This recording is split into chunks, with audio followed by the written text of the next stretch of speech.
The Federalist No.15.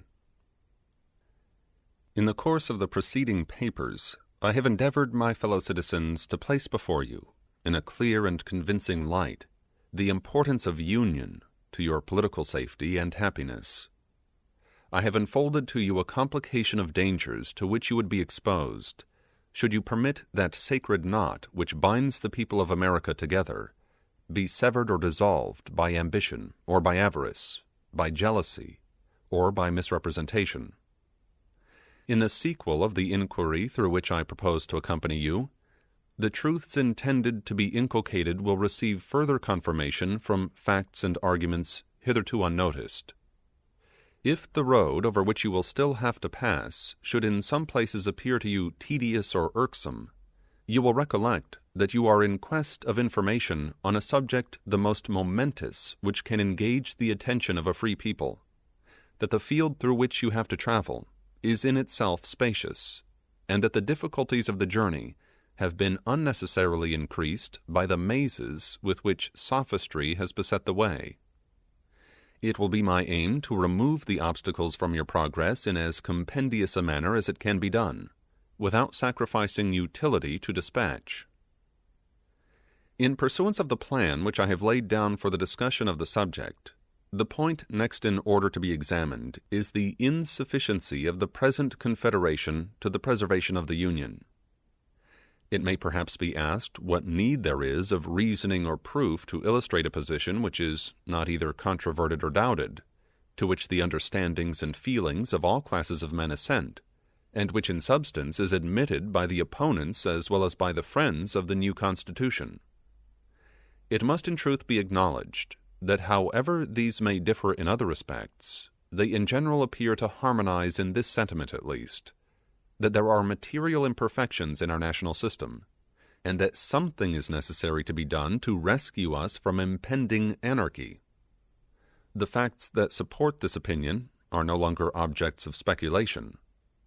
They have forced themselves upon the sensibility of the people at large, and have at length extorted from those whose mistaken policy has had the principal share in precipitating the extremity at which we are arrived, a reluctant confession of the reality of those defects in the scheme of our federal government, which have been long pointed out and regretted by the intelligent friends of the Union. We may indeed with propriety be said to have reached almost the last stage of national humiliation. There is scarcely anything that can wound the pride or degrade the character of an independent nation which we do not experience. Are there engagements to the performance of which we are held by every tie respectable among men? These are the subjects of constant and unblushing violation. Do we owe debts to foreigners and to our own citizens, contracted in a time of imminent peril for the preservation of our political existence? These remain without any proper or satisfactory provision for their discharge. Have we valuable territories and important posts in the possession of a foreign power, which by express stipulations ought long since to have been surrendered? These are still retained, to the prejudice of our interests, not less than of our rights. Are we in a condition to resent or to repel the aggression? We have neither troops, nor treasury, nor government. Footnote, I mean for the Union. End of footnote. Are we even in a condition to remonstrate with dignity? The just imputations on our own faith in respect to the same treaty ought first to be removed. Are we entitled by nature and compact to a free participation in the navigation of the Mississippi? Spain excludes us from it. Is public credit an indispensable resource in time of public danger? We seem to have abandoned its cause as desperate and irretrievable. Is commerce of importance to national wealth? Ours is at the lowest point of declension. Is respectability in the eyes of foreign powers a safeguard against foreign encroachments? The imbecility of our government even forbids them to treat with us. Our ambassadors abroad are the mere pageants of mimic sovereignty. Is a violent and unnatural decrease in the value of land a symptom of national distress? The price of improved land in most parts of the country is much lower than can be accounted for by the quantity of waste land at market, and can only be fully explained by that want of private and public confidence which are so alarmingly prevalent among all ranks, and which have a direct tendency to depreciate property of every kind. Is private credit the friend and patron of industry? That most useful kind which relates to borrowing and lending is reduced within the narrowest limits, and this still more from an opinion of insecurity than from the scarcity of money. To shorten an enumeration of particulars which can afford neither pleasure nor instruction, it may in general be demanded, what indication is there of national disorder, poverty, and insignificance that could befall a community so peculiarly blessed with natural advantages as we are, which does not form a part of the dark catalogue of our public misfortunes?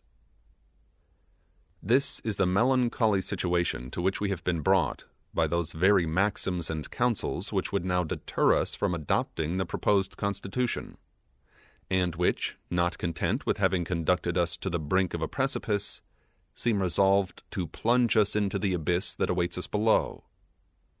Here, my countrymen, impelled by every motive that ought to influence an enlightened people, let us make a firm stand for our safety, our tranquillity, our dignity, our reputation. Let us at last break the fatal charm which has too long seduced us from the paths of felicity and prosperity. It is true, as has been before observed, that facts, too stubborn to be resisted, have produced a species of general assent to the abstract proposition that there exist material defects in our national system. But the usefulness of the concession, on the part of the old adversaries of federal measures, is destroyed by a strenuous opposition to a remedy, upon the only principles that can give it a chance of success. While they admit that the government of the United States is destitute of energy, they contend against conferring upon it those powers which are requisite to supply that energy. They seem still to aim at things repugnant and irreconcilable, at an augmentation of federal authority, without a diminution of state authority, at sovereignty in the Union, and complete independence in the members. They still, in fine, seem to cherish with blind devotion the political monster of an imperium in imperio. This renders a full display of the principal defects of the Confederation necessary, in order to show that the evils we experience do not proceed from minute or partial imperfections, but from fundamental errors in the structure of the building, which cannot be amended otherwise than by an alteration in the first principles and main pillars of the fabric. The great and radical vice in the construction of the existing Confederation is in the principle of legislation for states or governments in their corporate or collective capacities, and as contradistinguished from the individuals of which they consist. Though this principle does not run through all the powers delegated to the Union, yet it pervades and governs those on which the efficacy of the rest depends. Except as to the rule of appointment, the United States has an indefinite discretion to make requisitions for men and money, but they have no authority to raise either, by regulations extending to the individual citizens of America. The consequence of this is, that though in theory their resolutions concerning those objects are laws constitutionally binding on the members of the Union, yet in practice they are mere recommendations which the states observe or disregard at their option. It is a singular instance of the capriciousness of the human mind, that after all the admonitions we have had from experience on this head, there should still be found men who object to the new Constitution for deviating from a principle which has been found the bane of the old, and which is in itself evidently incompatible with the idea of government, a principle, in short, which, if it is to be executed at all, must substitute the violent and sanguinary agency of the sword to the mild influence of the magistracy. There is nothing absurd or impracticable in the idea of a league or alliance between independent nations for certain defined purposes precisely stated in a treaty regulating all the details of time, place, circumstance, and quantity, leaving nothing to future discretion, and depending for its execution on the good faith of the parties. Compacts of this kind exist among all civilized nations, subject to the usual vicissitudes of peace and war, of observance and non-observance, as the interests or passions of the contracting powers dictate. In the early part of the present century, there was an epidemical rage in Europe for this species of compacts, from which the politicians of the times fondly hoped for benefits which were never realized. With a view to establishing the equilibrium of power and the peace of that part of the world, all the resources of negotiation were exhausted, and triple and quadruple alliances were formed, but they were scarcely formed before they were broken, giving an instructive but afflicting lesson to mankind, how little dependence is to be placed on treaties which have no other sanction than the obligations of good faith, and which oppose general considerations of peace and justice to the impulse of any immediate interest or passion. If the particular states in this country are disposed to stand in a similar relation to each other, and to drop the project of a general discretionary superintendence, the scheme would indeed be pernicious, and would entail upon us all the mischiefs which have been enumerated under the first head. But it would have the merit of being at least consistent and practicable. Abandoning all views towards a confederate government, this would bring us to a simple alliance, offensive and defensive, and would place us in a situation to be alternate friends and enemies of each other, as our mutual jealousies and rivalships, nourished by the intrigues of foreign nations, should prescribe to us. But if we are unwilling to be placed in this perilous situation, if we still will adhere to the design of a national government, or, which is the same thing, of a superintending power, under the direction of a common council, we must resolve to incorporate into our plan those ingredients which may be considered as forming the characteristic difference between a league and a government. We must extend the authority of the Union to the persons of its citizens, the only proper objects of government. Government implies the power of making laws. It is essential to the idea of a law that it be attended with a sanction, or in other words, a penalty or punishment for disobedience. If there be no penalty annexed to disobedience, the resolutions or commands which pretend to be laws will in fact amount to nothing more than advice or recommendation. This penalty, whatever it may be, can only be inflicted in two ways: by the agency of the courts and ministers of justice, or by military force, by the coercion of the magistracy, or by the coercion of arms. The first kind can evidently apply only to men. The last kind must of necessity be employed against bodies politic, or communities, or states. It is evident that there is no process of a court by which the observance of the laws can, in the last resort, be enforced. Sentences may be denounced against them for violations of their duty, but these sentences can only be carried into execution by the sword. In an association where the general authority is confined to the collective bodies of the communities that compose it, every breach of the laws must involve a state of war, and military execution must become the only instrument of civil obedience. Such a state of things can certainly not deserve the name of government, nor would any prudent man choose to commit his happiness to it. There was a time when we were told that breaches by the states of the regulations of the federal authority were not to be expected, that a sense of common interest would preside over the conduct of the respective members, and would beget a full compliance with all the constitutional requisitions of the Union. This language at the present day would appear as wild as a great part of what we now hear from the same quarter will be thought, when we shall have received further lessons from that best oracle of wisdom, experience.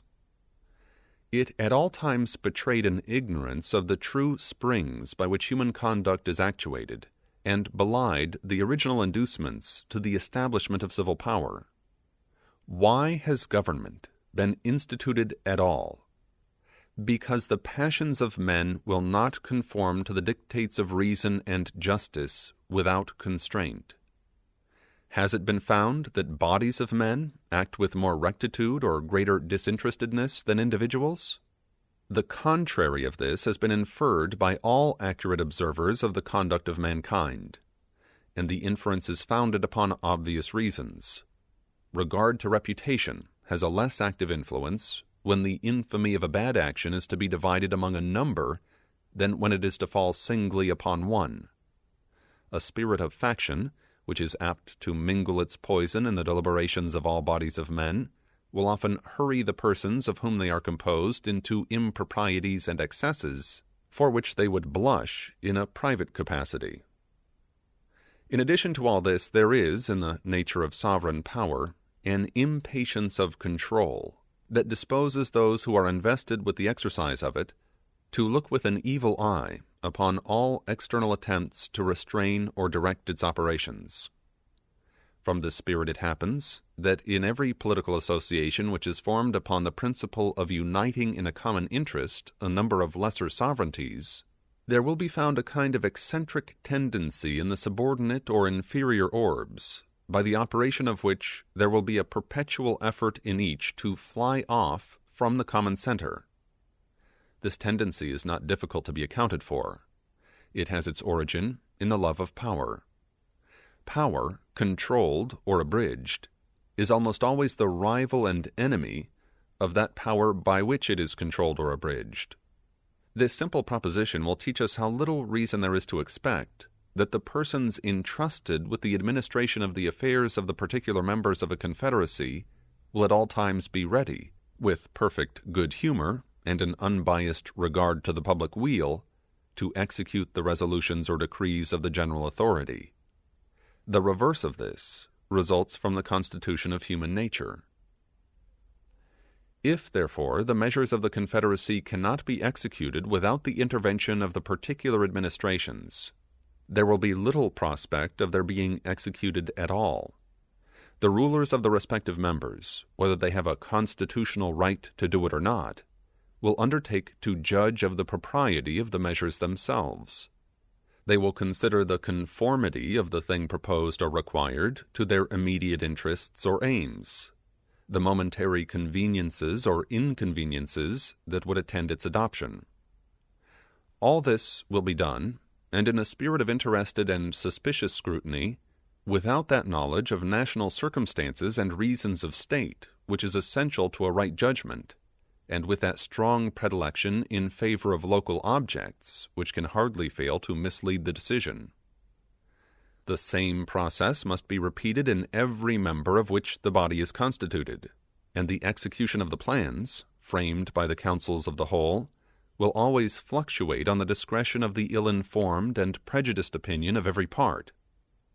Those who have been conversant in the proceedings of popular assemblies, who have seen how difficult it often is, where there is no exterior pressure of circumstances, to bring them to harmonious resolutions on important points, will readily conceive how impossible it must be to induce a number of such assemblies, deliberating at a distance from each other at different times and under different impressions, long to cooperate in the same views and pursuits. In our case, the concurrence of 13 distinct sovereign wills is requisite under the Confederation to the complete execution of every important measure that proceeds from the Union. It has happened as was to have been foreseen. The measures of the Union have not been executed. The delinquencies of the states have, step by step, matured themselves to an extreme, which has at length arrested all the wheels of the national government, and brought them to an awful stand. Congress at this time scarcely possess the means of keeping up the forms of administration, till the states can have time to agree upon a more substantial substitute for the present shadow of a federal government. Things did not come to this desperate extremity at once. The causes which have been specified produced at first only unequal and disproportionate degrees of compliance with the requisitions of the Union. The greater deficiencies of some states furnished the pretext of example and the temptation of interest to the complying or to the least delinquent states. Why should we do more in proportion than those who are embarked with us in the same political voyage? Why should we consent to bear more than our proper share of the common burden? These were suggestions which human selfishness could not withstand, and which even speculative men, who looked forward to remote consequences, could not, without hesitation, combat. Each state, yielding to the persuasive voice of immediate interest or convenience, has successively withdrawn its support, till the frail and tottering edifice seems ready to fall upon our heads, and to crush us beneath its ruins. Publius.